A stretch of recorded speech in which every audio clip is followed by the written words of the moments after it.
नमस्कार, commodity roundup में आपका स्वागत है। मैं हूं मनीषा गुप्ता और पिछले पूरे हफ्ते कमोडिटी मार्केट्स में भरपूर एक्शन देखने को मिला। पहले कच्चे तेल में तेजी देखी, लेकिन रूसी तेल पर G7 के कैप के भाव लगभग तय करने के बाद हमने यहां पर कच्चे तेल के प्राइसेस टूटते हुए देखे, लेकिन हफ्ते की शुरुआत यहां पर इन द पॉजिटिव हो रही है। फेड में रुकी जो रूसी नर्म है उसकी वजह से भी डॉलर कमजोर हुआ और सोने चांदी की चमक थोड़ी सी बढ़ गई है।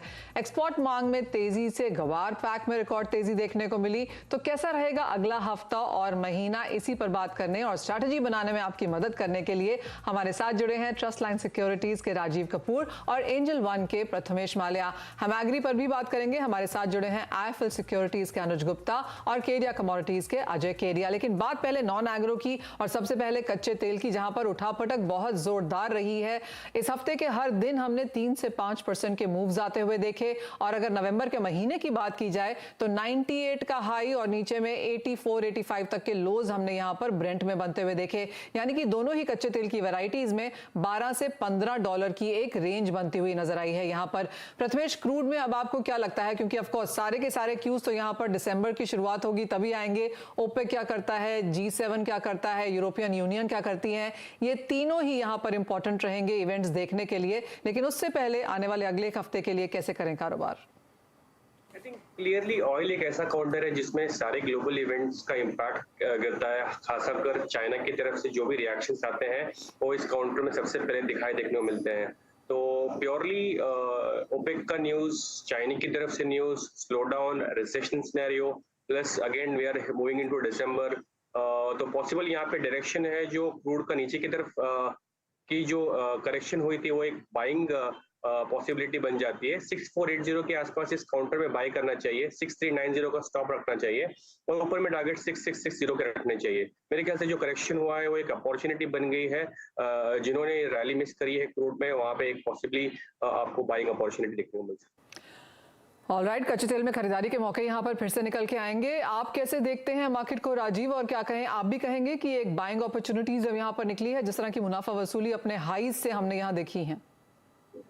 जी मनीषा जी, मुझे भी लगता है कि कच्चे तेल में अराउंड 6200 6000 एक अच्छे लेवल है, जहां से मार्केट अच्छा सपोर्ट भी ले रहा है। अगर इंटरनेशनल मार्केट की बात करूं तो $74 नाइमेक्स का एक अच्छा सपोर्ट की तरह एक्ट किया है।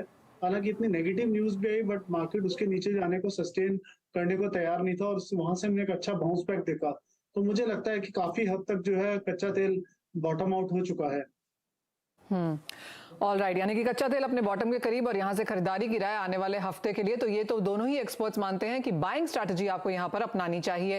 लेकिन नेचुरल गैस में भी उठापटक काफी जोरदार रही है और प्रथमेश, ये वो क्वार्टर है, वो सीजन है जहां पर नेचुरल गैस कहीं भी जा सकता है, पर मोस्टली ऊपर की तरफ, क्योंकि मांग बढ़ने की उम्मीद रहती है। कैसे प्राइस रेंज बनता हुआ देखेंगे? आई थिंक नेचुरल गैस के लिए विंटर इज कमिंग। ये सिचुएशन इस सिचुएशन के अलावा और बहुत सारे फैक्टर्स है जो इस काउंटर में वोलेटिलिटी क्रिएट करते हैं। फर्स्ट एडवाइस ये है कि इस काउंटर में ट्रेड करें तो स्टॉप लॉस लगाए। सेकंड, अगर आपको यहाँ पे ट्रेड पर्सपेक्टिव से कुछ लेना है तो 580 के आसपास इस काउंटर में बाय करना चाहिए। 568 का स्टॉप लगाना चाहिए, टारगेट अराउंड 604 के रखने चाहिए। प्योरली स्टॉप लॉस लगाकर काम करें। इस काउंटर में काफी वोलेटाइल काउंटर है। जी हाँ, अगर यहाँ पर नेचुरल गैस के भाव देखें तो इस हफ्ते, इस महीने में तीनों ही जो नेचुरल गैस की वैरायटीज हैं, चाहे वो यूएस है, यूके है, यूरोपियन यूनियन में, हमने बढ़ते हुए देखी है प्राइसेस यहाँ। और एमसीएक्स में इस हफ्ते करीबन 13% की तेजी के साथ कारोबार। राजीव, आपके क्या लेवल रहेंगे, क्या स्तर रहेंगे वॉच करने के लिए? मनीषा जी, दिसंबर कॉन्ट्रैक्ट जो है नेचुरल गैस का, मुझे लगता है कि अराउंड 580 570 अच्छे लेवल्स हैं जहां पर एक मार्केट को सपोर्ट मिलेगा नेचुरल गैस के, और वहां से एक पुल बैक रैली भी देखने को मिलेगी जैसा प्रथमेश ने भी बताया।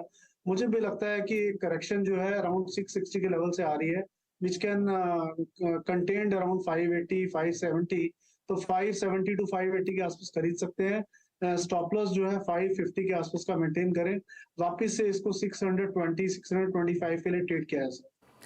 ऑलराइट, खरीदारी नेचुरल गैस में भी करके चलना है, यानी कि एनर्जी पैक आपको बाइंग रिकमेंडेशन के साथ ही काम करना है। लेकिन आगे बढ़ते हैं और बात अब यहाँ पर मेटल्स की कर लेते हैं, क्योंकि अगर आप निफ्टी की भी पिछली सीरीज देखें तो यहाँ पर बेस्ट परफॉर्मेंस यहाँ पर मेटल से आता हुआ नजर आया है। अंतर्राष्ट्रीय बाजारों में भी अब धीरे धीरे हमने खरीदारी लौटते हुए देखी है। डॉलर में जिस तरह की गिरावट है, चीन जैसे स्टिमुलस की बात कर रहा है आगे जाके, और जैसे बाजार ऑलमोस्ट तय कर चुका है कि अगले महीने यूएस फेड की तरफ से इंटरेस्ट रेट हाइक यहाँ पर थोड़ी सी कम होती हुई नजर आएगी। इन सबका फायदा मेटल एज अ सेक्टर ने यहाँ पर उठाया है। राजीव, आप कैसे देखते हैं ओवरऑल सेक्टर को? क्या चीजें हैं जो आप वॉच करना चाहेंगे और आपकी कोई टॉप फेवरेट पिक जो आप यहाँ पर मेटल में फिलहाल लेकर कारोबार कर रहे हैं? मनीषा जी, अगर मैं बेस मेटल्स में से देखूं तो मुझे लगता है कि कॉपर एक रेंज में आ गया है। 660 टू 700 का मुझे लगता है इसमें रेंज है। काफी नेगेटिव न्यूज आने के बावजूद, जैसे कि चाइना में लॉकडाउन की स्थिति और वहां से डिमांड कम होने के बावजूद भी कॉपर जो है 660 के नीचे 650 के नीचे सस्टेन करने को तैयार नहीं है। तो मुझे लगता है कि कॉपर एक ऐसा काउंटर रहेगा जिसे अराउंड 670 665 खरीदारी के लिए चुना जा सकता है। 658 के स्टॉप लॉस से 695 से 700 का अभी इमीडिएट टारगेट रखना चाहिए। इनकेस मार्केट 700 के ऊपर सस्टेन करता है, देन हम इसमें फर्दर रैली देखेंगे। कॉपर यहाँ पर फेवरेट पिक है, खरीदारी की राय यहाँ पर है। 700 तक के स्तर शायद फिर से यहाँ पर बनते हुए नजर आएंगे। प्रथमेश, आप कैसे देखते हैं? क्योंकि कॉपर और निकल में तो ये माना जा रहा है कि ईवी की डिमांड यहाँ पर अच्छी खासी निकल के आ सकती है। आप कहाँ पर, आपकी कन्विक्शन कहाँ पर है? आपको कहाँ लगता है बेहतर फंडामेंटल्स हैं? आई थिंक कॉपर, निकल, जिंक, ये तीनों कमोडिटी जो है ईवी स्टोरी में काफी अच्छी तरीके से प्ले आउट हो रहा है। But yes, purely China driven reactions है सारे मेटल्स काउंटर में। कॉपर में अगेन मैं यहाँ पे 700 अपसाइड और 660 डाउनसाइड ये पॉसिबल रेंज देख रहा हूँ। बट अगर आप ट्रेड स्ट्रेटेजी में कुछ अपनाएंगे और पॉसिबली 2 से 3 ट्रेडिंग सेशन की राह देखें तो 683 का लेवल पे जो सेल करना चाहिए दिसंबर में था, 687 का स्टॉप लगाना चाहिए, नीचे में टारगेट 676 के रहेगा। ये तो बात हुई कॉपर की। और एल्यूमिनियम और जिंक, निकल जैसे आपने कहा, इन मेटल्स में किस तरह का व्यू है? एल्यूमिनियम और जिंक में फिलहाल कोई ट्रेड पर्सपेक्टिव से सेटअप नहीं बैठ रहा है, इसलिए इस काउंटर में कोई ट्रेड एडवाइजेबल नहीं है। कॉपर में कॉन्फिडेंस ज्यादा। ऑलराइट, यानी कॉपर एक ऐसा चुनिंदा मेटल है जहां पर तेजी की एक्सपेक्टेशन है, तो डिप्स पे यहां पर खरीदारी की राय है। जो गोल्डमैन सैक्स की रिपोर्ट आई है इस हफ्ते, उसका भी यही मानना है कि आगे जाकर मिड 2023 से यहां पर कमोडिटीज में बढ़त आएगी, जब यहां पर इंटरेस्ट रेट साइकिल जो है वो पीक आउट हो जाएगी। और उनका भी यही मानना है कि कच्चा तेल और कॉपर ये 2 कमोडिटीज हैं जहां पर वो सबसे ज्यादा बुलिश फिलहाल इस पूरे सेक्टर में है। ट्रैफिगुरा की रिपोर्ट है जिसका भी ये मानना है कि कच्चे तेल और कॉपर में यहां पर बढ़त रह सकती है। कॉपर उनको लगता है कि चाइना तो इंपॉर्टेंट प्लेयर है ही, लेकिन जो ईवी और इंफ्रास्ट्रक्चर की डिमांड है वो आगे जाके यूरोपियन यूनियन और यूएस से भी बढ़ने वाली है, तो वो भी एक की प्लेयर्स के तरीके से यहां पर उभरेंगे। तो कॉपर उनका भी यहां पर फेवरेट फिलहाल है। बात अब यहां पर सोने चांदी की कर लेते हैं, क्योंकि यहां पर अच्छी खासी उठापटक जारी है। क्लियरली जिस तरह की गिरावट हमने डॉलर इंडेक्स में आते हुए देखी है, उसका फायदा सोने चांदी दोनों को है। इस हफ्ते तो तेजी देखने को मिली ही है, लेकिन सोना नवंबर के महीने में भी 8% बढ़ा है, तो चांदी में 11% की तेजी आई है। और डॉलर इंडेक्स जहां पर 113 का हाई बनता हुआ हमने देखा था, वहां से 106 के लेवल्स के आसपास के कारोबार। प्रथमेश, क्लियरली अगर सिर्फ डॉलर इंडेक्स को देखें और जिस तरह की फेड की उम्मीद है, सोना चांदी यहां पर अच्छा खासा सपोर्ट देखना चाहिए था, लेकिन वो फिलहाल हमने होता हुआ नहीं देखा। क्या अगले हफ्ते से वो एक्सपेक्टेड है? आई थिंक डॉलर इंडेक्स में वीकनेस, जैसे आपने बताया, possible interest rate slow down, ये सारे फैक्टर्स फेवरेबल है गोल्ड सिल्वर को बढ़ाने के लिए। बट येस अगेन 52,000 से 58,000 से 62,000 जो अराउंड 4,000 की सिल्वर रैली थी, वो कहीं ना कहीं थोड़ी सी थमती हुई दिखाई दी है। तो मेरे ख्याल से सिल्वर में यहाँ पे अगर ट्रेड पर्सपेक्टिव में कुछ करना है तो 62,000 रेजिस्टेंस जोन है, 61,740 के आसपास इस काउंटर में सेल करना चाहिए। 62,400 का स्टॉप रहेगा, नीचे में टारगेट 6400 रहेंगे। वैसे ही गोल्ड में दिसंबर में आया था 52,630 का सेल करना चाहिए, 52,810 का स्टॉप लगाएंगे, नीचे में टारगेट 5250 के लिए रहेंगे। प्रथमेश, आपने नियर टर्म तो यहाँ पर बिकवाली की ही राय दी है, लेकिन अगर कोई एक्यूमुलेट करना चाहे, खरीदना चाहे, इन्वेस्ट करना चाहे, तो क्या स्तर देखने चाहिए? आई थिंक गोल्ड और सिल्वर में मैं यहाँ पे सिल्वर को प्रेफरेंस दूंगा। अगर आपका सिल्वर एक्यूमुलेशन जोन है 58 और 56,000 का जोन है जहाँ पे सिल्वर एक्यूमुलेशन रहेगा, मेरे ख्याल से वापस सिल्वर जो है ऑलमोस्ट अराउंड 68,000 तक की पॉसिबिलिटी रखता है नेक्स्ट 6 मंथ्स पर्सपेक्टिव में। तो सिल्वर एक्यूमुलेशन रहेगा 56-58,000 की जोन में। राजीव, आप कैसे देखते हैं? क्योंकि जो भी चांदी की रिपोर्ट रिसेंटली सिल्वर इंस्टीट्यूट की तरफ से आई है वो तो बुलिश है चांदी में। पिछले साल डेफिसिट था, इस साल भी डेफिसिट की उम्मीद है और डेफिसिट इस बार बड़ा भी माना जा रहा है। कितना सपोर्ट आप चांदी में आता हुआ देखते हैं?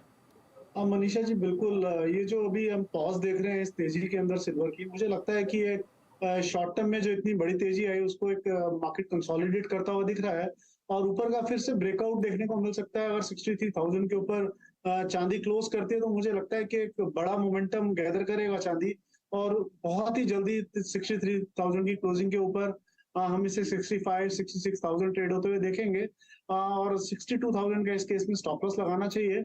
चांदी में अदरवाइज अगर अभी नियर टर्म में हमें ब्रेकआउट नहीं दिखता है मनीषा जी, तो जैसा कि प्रथमेश ने बताया अराउंड 58,000 59,000 आई थिंक वो फिर से लेवल होंगे जहां पर चांदी को थोड़ा थोड़ा टुकड़ों में खरीदा जा सकता है फॉर इन्वेस्टमेंट पर्पस।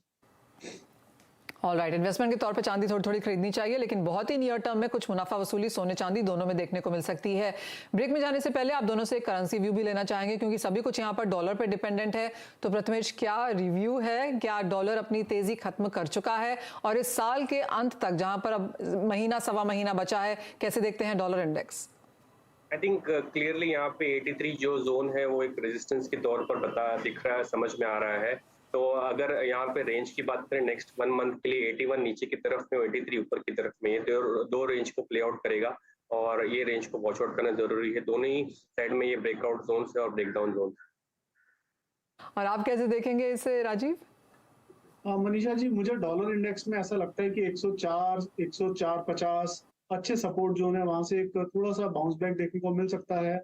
और ये बाउंस बैक मुझे लगता है कि फेड का जो मीट है अगला रिगार्डिंग इंटरेस्ट रेट 15 दिसंबर पर, उसके आसपास मुझे लगता है कि थोड़ी रिकवरी शायद डॉलर इंडेक्स में देखने को मिले, और उसके बाद फिर से डॉलर इंडेक्स में हम एक गिरावट देख सकते हैं। बट 104.5 मुझे अभी लगता है कि बहुत मेजर सपोर्ट की तरह एक्ट करेगा डॉलर इंडेक्स में। ऑल राइट, क्लियरली काफी हद तक क्यूज यहाँ पर डॉलर इंडेक्स की तरफ से आए हैं, और रिपोर्ट्स ये जताती भी हैं कि अगर सोने चांदी और कुछ मेटल्स की यहाँ पर बात करें तो 60% जो वॉल्टिलिटी या फिर मूव्स हमने इन कमोडिटीज में आते हुए देखे हैं वो डॉलर इंडेक्स की वजह से ही है, ना कि उनके इंडिविजुअल फंडामेंटल्स की तरफ से। तो क्लियरली डॉलर इंडेक्स एक बहुत इंपॉर्टेंट क्यू या फंडामेंटल के तौर पर यहाँ पर उभरता हुआ। बहुत शुक्रिया आप दोनों का ही, प्रथमेश और राजीव, आज जुड़ने के लिए। तो क्लियरली एक बहुत क्लियर स्ट्रैटेजी यहाँ पर दोनों ही एक्सपर्ट्स की तरफ से निकली है। एनर्जी यहाँ पर एक बाय है, मेटल्स में कॉपर में खरीदारी करके चलें। सोने चांदी में कुछ मुनाफा वसूली नियर टर्म में देखने को मिल सकती है, लेकिन लॉन्गर टर्म से एक्यूमुलेशन के हिसाब से ये लेवल्स अभी भी बेहतर हैं। तो ये राय फिलहाल हमारे व्यूअर्स के लिए। लेकिन इसी के साथ एक ब्रेक के लिए रुकेंगे, जब लौटेंगे तो आपके लिए लेके आएंगे स्ट्रैटेजीज एग्री स्पेस में। वहां पर भी इस हफ्ते बहुत ज्यादा उठापटक हुई है, यहां पे कैसे बनाए स्ट्रैटेजीज बताएंगे आपको।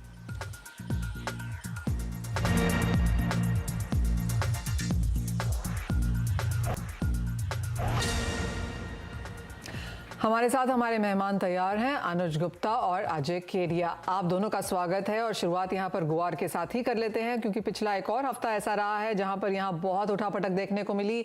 नए हाइस तो बने, लेकिन उसके बाद जोरदार मुनाफा वसूली भी रही, और बाजार यहां पर खींचतान करता रहा फसल को लेकर और आवक को लेकर भी।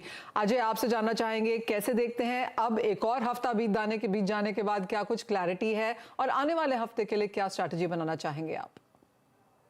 Very good evening. डेफिनेटली जिस ढंग से हमने पिछले 20 दिनों में जो रैली की है, ये कहीं ना कहीं लग रहा था कि टेक्निकली ओवरबॉट है, करेक्शन ड्यू था मार्केट में।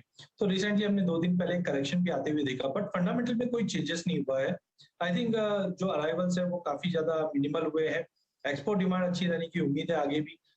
जो रैली अप हुआ है उसमें थोड़ा सा मुझे लगता है पुल बैक मिल सकता है।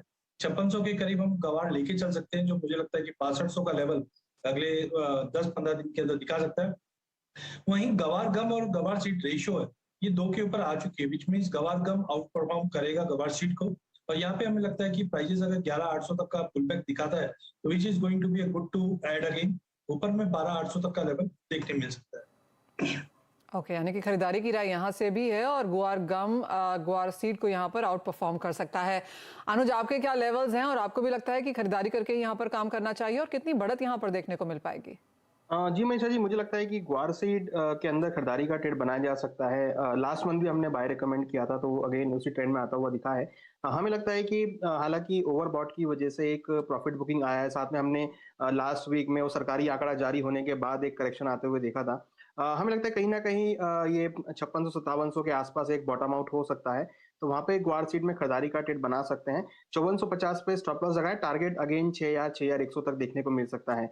अब अगर हम आगे की बात करें तो 6000 का जो आंकड़ा है ये काफी एक स्ट्रॉन्ग रेजिस्टेंस के तौर पे रहेगा। तो हमें लगता है कि ओवरऑल मार्केट जो है वो नीचे 5500 से लेकर 6000 के बीच मूव करता हुआ दिखाई देगा। तो इस रेंज के बीच ट्रेड बनाया जा सकता है। हालांकि ट्रेंड इसका पॉजिटिव है, जहां हम पिछले महीने इसको एक नेगेटिव देख रहे थे, पूरे साल के अंदर गिरावट देख रहे थे, इसी महीने में इसने काफी बड़ी रिकवरी करी है, जो कि ऑलमोस्ट अब एक एट कॉस्ट की तरफ आती हुई दिखी है। तो मुझे लगता है कि 5500 से लेकर 6000 के बीच मूव कर सकता है। तो 56-5700 के आसपास इसमें बाय का ट्रेड बनाया जा सकता है।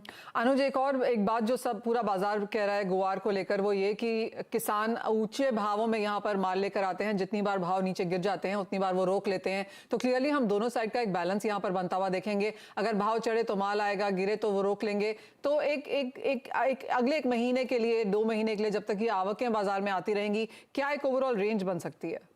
देखिए, ओवरऑल रेंज अगर हम देखें तो मुझे लगता है कि नीचे में आपको 5000 मैक्सिमम लोस डाउन साइड आपको देखने को मिलेगा, क्योंकि कहीं ना कहीं जो आवक है वो हायर लेवल पे हमेशा हम देखते हैं कि जब भी ग्वार का प्राइस आपको एक स्पाइक देखने को मिलता है तो उस टाइम आवक बढ़ती हुई दिखती है।